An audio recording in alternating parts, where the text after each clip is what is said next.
Good morning, my dear students. We are today starting with a new topic, that is Ampere's circuital law, okay, which helps you to find the magnetic field induction around the due to a current carrying conductor. All right. Now, if you remember the first chapter, that is electrostatics, we had done a theorem called Gauss theorem, which used to help us to find the electric field intensity, isn't it? Likewise, in this chapter, we have Ampere's circuital law, which helps us to find the magnetic field intensity B. And the expression is also similar. If you remember Gauss theorem, just a revision for you, Gauss law or Gauss theorem, it was the surface integral of electric field intensity is equal to 1 by epsilon naught times the charge enclosed by the closed surface, isn't it? Likewise here, Ampere's circuital law states that the line integral of magnetic field induction around the closed path is equal to mu naught times the total current threading the closed loop. Okay, these two look similar and the statements are also similar. The difference is that here we used to find the electric field intensity and we were integrating over the entire surface area, so it was called the surface integral. You can see dA here, A stands for area vector, and here we are taking the line integral, that means we are integrating over the entire length. So if that was dealing with a 3D diagram, this one is dealing with a 2D diagram. Okay? So the statement, I'll repeat it for you, of Ampere's circuital law is that the line integral of magnetic field induction, that is B, around a closed path in vacuum is equal to mu naught times the total current, that is I, threading the path. Okay, how much current is moving inside the path, that is mu naught times the current is equal to the line integral of magnetic field. Okay, and this relation 1 is independent of the size and shape of the closed path. Okay, we will come to that later when we do the applications of Ampere's circuital law. Now let us quickly move on to the applications of Ampere's circuital law. I'll do whichever is there in your ISS syllabus this time. The first one is to find magnetic field induction due to a long straight wire carrying current. Okay. Secondly, we will also find out the magnetic field induction due to a solenoid, and thirdly, we will find out the magnetic field induction due to a toroid. Okay, so let us do these three in today's class. So the first application of Ampere's circuital law is to find B, that is magnetic field induction due to a long straight current carrying conductor. Okay, let's begin. Now the diagram of a straight current carrying conductor will be a very simple one. Suppose this is the conductor of infinite length. The name of the conductor is XY, and the current is flowing in the direction from X to Y. That means current is flowing in the upward direction. Okay, if you remember this rule. Now, to apply Ampere's circuital law, we need to draw an imaginary closed path. Remember, we used to draw a Gaussian surface in Gauss theorem. Likewise, here we are going to draw Amperian loop, okay, which will be symmetrical around the conductor that you are taking into consideration. Here our conductor is this one. So the loop which we are drawing, it has to be a two-dimensional figure. Okay, looks like a cylinder, but we are not taking the 3D diagram, we are just taking the 2D diagram. So we will just take a circle like this. Now what is the name of the circle? It is called the Amperian loop. It is a circle in this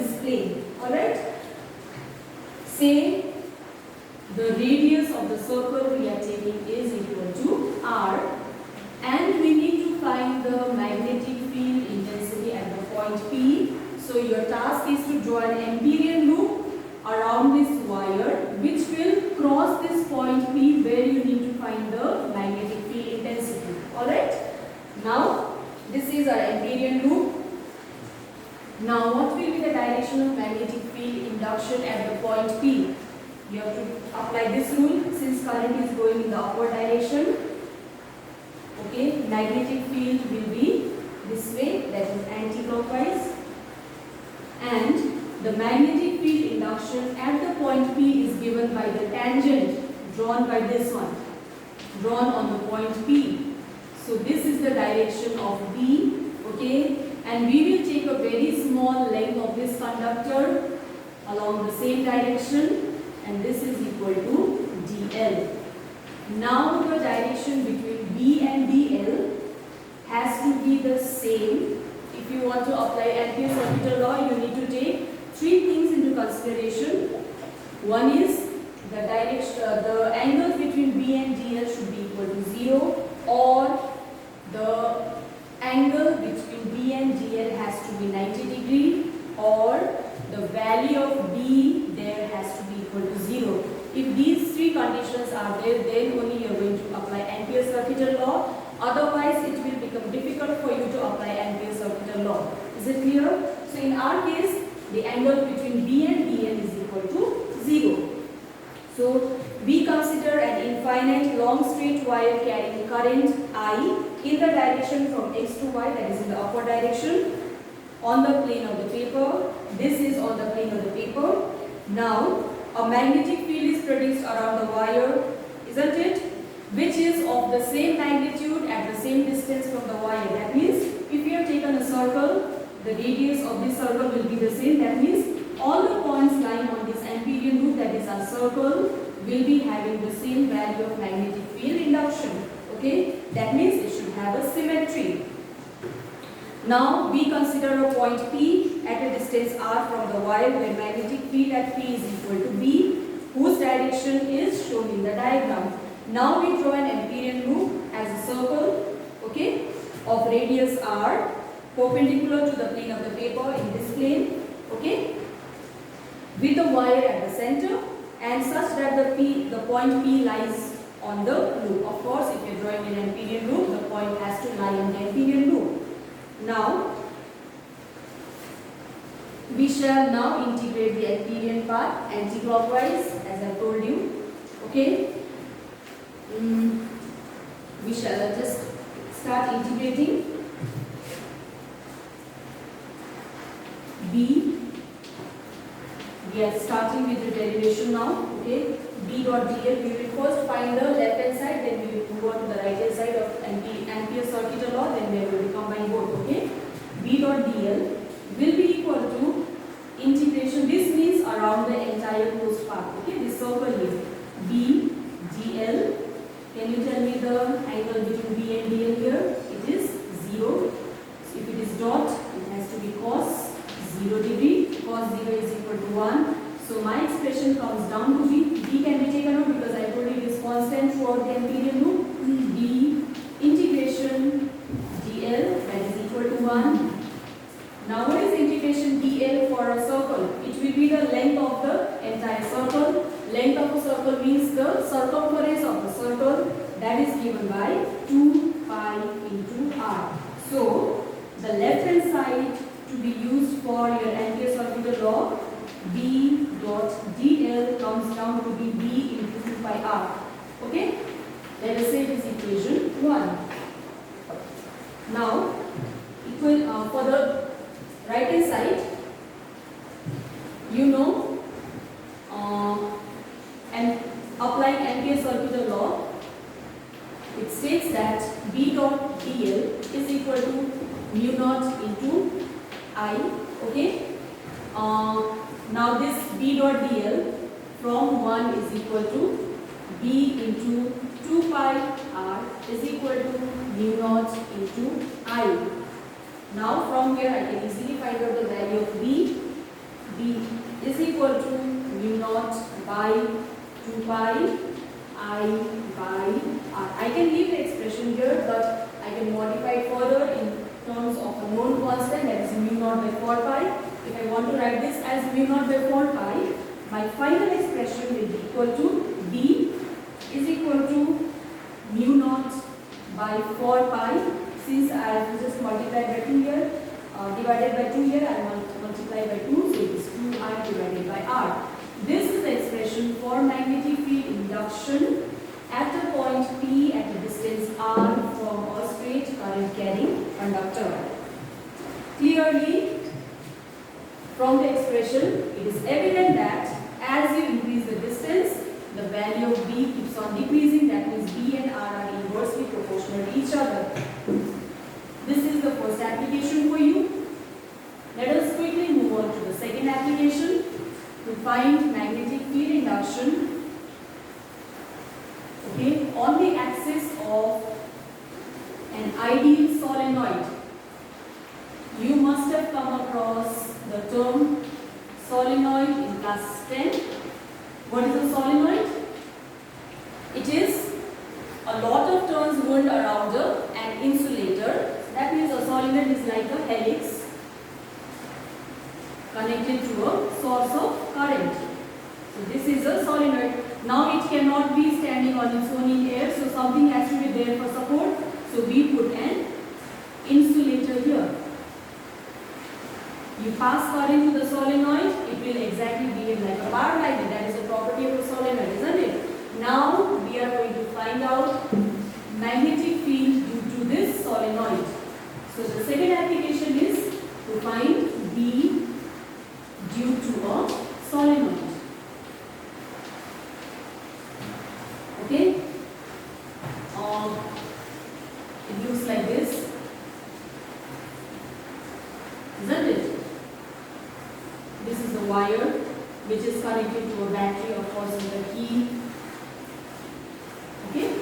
Now, if current is flowing like this, current is coming out from top and it is going inside at the bottom of the solenoid, so it has to be shown in the form of a two-dimensional diagram. Imagine you cut the solenoid in between. Okay? If you cut the solenoid, you can see current coming out from top and current going in at the bottom. So I will draw a simplified diagram for you here. The top portion, it has been cut. Okay? If I draw a dot, it just means that current is coming out. That means the tip of the arrow is coming out. If I draw a cross, it means current is going on. That means arrow is going inside.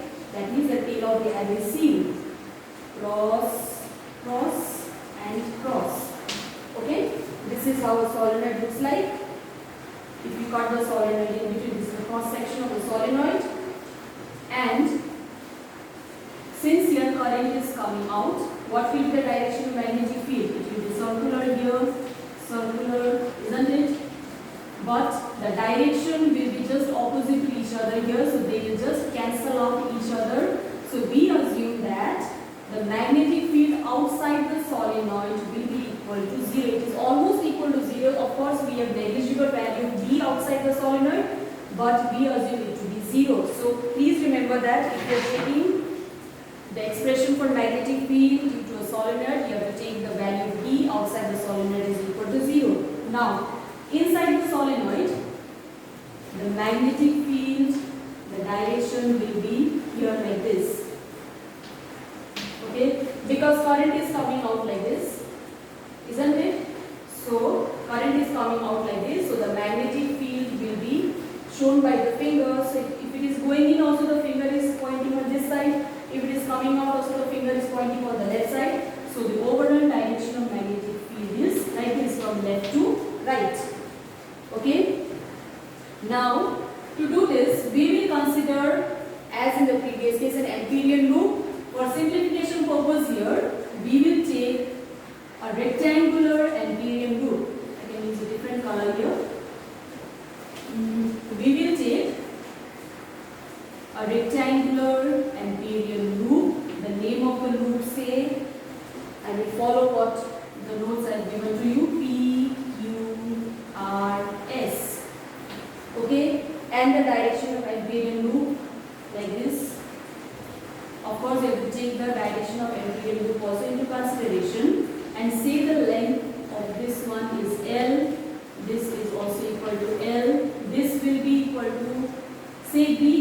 bother about that. I will tell you that later. Okay, because that breath is not contributing to any magnetic field. Okay, now let n be the number of turns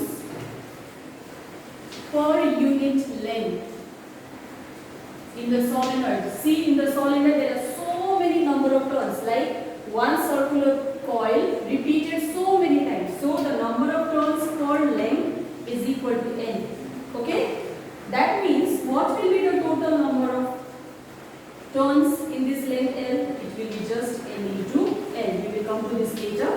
Alright? And let I be the current flowing through each turn of the solenoid. Okay?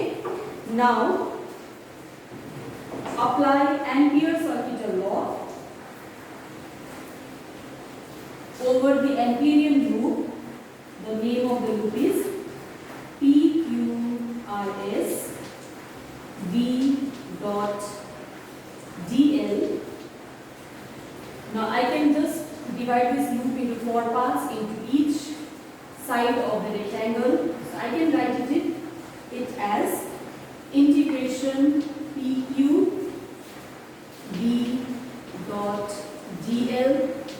This is integrating only for this much, okay, plus PQ, then QR, again V dot DL plus RS over the integration over the surface RS, or I can write it as from P to Q, that will be better, Q to R, R to S, V dot DL plus lastly S to P, V dot DL. Now look at these 4 terms. We will find out that 3 terms will come down to be 0 and only 1 term will be contributing to the magnetic field induction here. Okay. Now let's see how. This is P to Q. B dot DL. B is in this direction, L is also in the same direction. If you look at the loop, so it will be VDL cos 0 degree plus integration Q to R. If you look at this B and this length here, the angle between them is 90, so it is VDL cos 90 degree plus, now for this one, V is equal to 0 because it is lying outside the solenoid. So magnetic field outside the solenoid is equal to 0. So this term will come down to be 0 plus, now this also VDL cos 90. The angle between this and this is equal to 90 degree.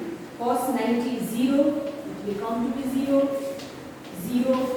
Alright. Now, your line integral over the loop PQRS B dot DL will be just equal to this one.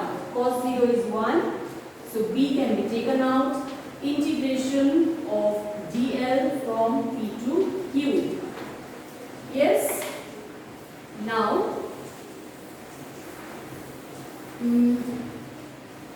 my left hand side of Ampere circuital law PQRS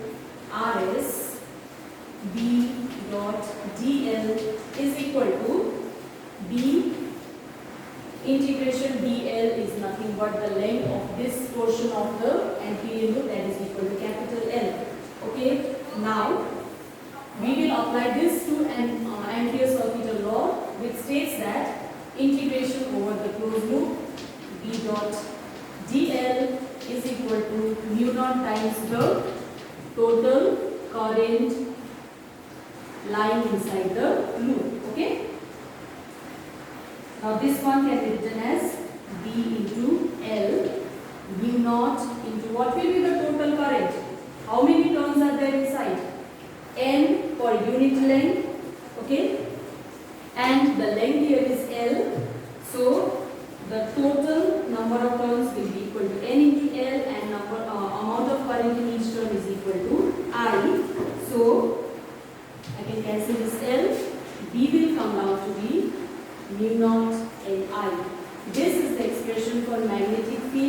induction due to a solenoid on its axis. Okay. Now let's quickly move on to find out the magnetic field intensity induction due to a toroid. What is a toroid? It is a solenoid in the form of a ring. That means it looks like a donut. Okay. So magnetic field due to a toroid. Number 3. So toroid looks like this. Solenoid, same solenoid, we just bend it in the form of a ring, that will form a toroid. Okay. Of course, the wire is wound around like this. Okay. Toroid, this is the diagram, the 3D diagram. I will just give you the 2D diagram.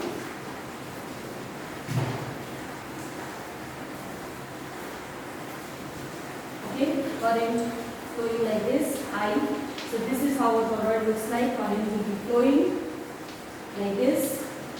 Okay.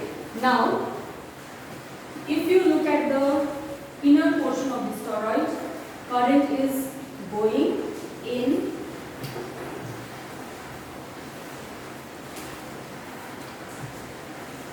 Sorry.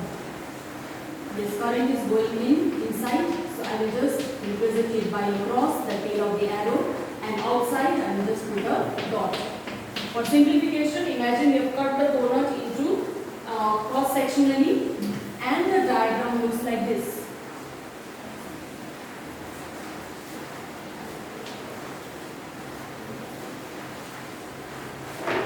Alright, so the toroid which has been cut in between, say the current is going in here.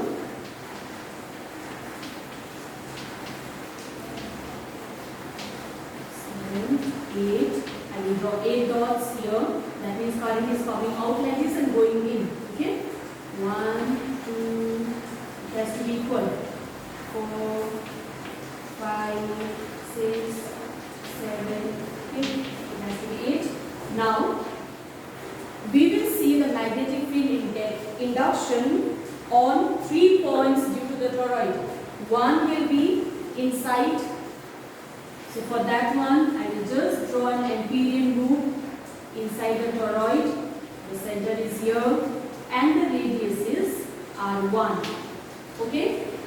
Another one, I will be just taking the middle one here. So this is loop 1, this is loop 2, and the third one I will also find out the magnetic field induction on this space. Okay, say here the point is P, here the point is Q, and here the point is R. Now the radius for this one I will take it as R2, and the radius for this one I will take it as R3. Alright, now let's find out the magnetic field induction at the point P, Q, and R one by one. Take these three Ampere's loop 1, 2, and 3 into consideration. Take loop 1, apply Ampere's circular law, integration. B1, say the magnetic field induction is B1 dot GL is equal to B1 will be out. Sorry. Integration B1 DL cos, it will be 0. Here they will be in the same direction. Okay, radially. Integration. Okay, B1 now can be taken out. Only integration of DL for this one is a circle. The length will be 2 pi r. So B1 will be 2 pi r. So my integration B1 DL is equal to 2 pi r. Okay, and this B1 2 pi r is equal to U0, the total current.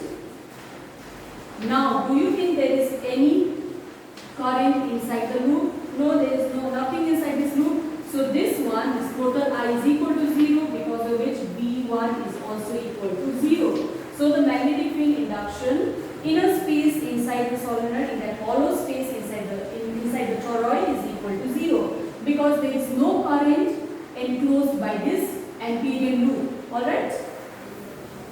Now, I will take this one first. Okay, that is integral B3 dl is equal to, again, integral B3 dl cos 0 again.